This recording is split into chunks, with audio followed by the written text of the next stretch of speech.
Asia cup 2025 టోర్నీలో భాగంగా super 4 దశలో పాక్ జట్టును అభిషేక్ శర్మ 39 బంతుల్లో 74 పరుగులు చేసి తుక్కురేగొట్టాడు.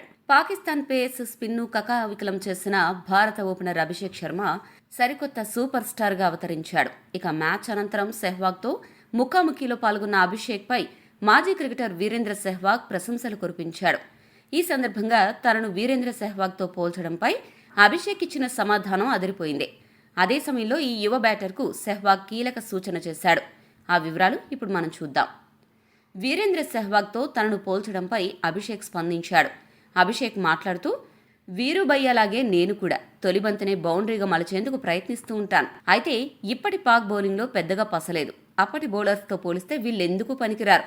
పాత పాక్ బౌలర్లను ఎదుర్కోవడం చాలా కష్టం. అలాంటి బౌలింగ్లోనే సెహ్వాగ్ భారీ షాట్లు కొట్టేవాడు. కాబట్టి నన్ను సెహ్వాగ్ భయ్యాతో పోల్చడం సరికాదు అని చెప్పుకొచ్చాడు. మ్యాచ్ తర్వాత పాక్ బౌలింగ్పై అభిషేక్ చేసిన వ్యాఖ్యలు సంచలనంగా మారాయి.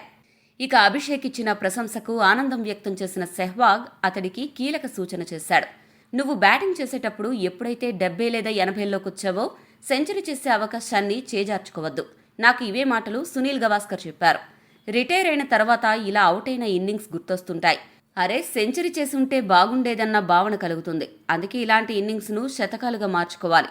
అవకాశాలు మళ్లీ మళ్లీ రావు. నీదైన రోజున నాటౌట్గా ఉండేందుకు ప్రయత్నించు అని సెహ్వాగ్ పేర్కొన్నాడు. అలా పాక్ మ్యాచ్ తర్వాత అభిషేక్ సెహ్వాగ్ మధ్య జరిగిన సంభాషణ హైలైట్గా నిలిచింది.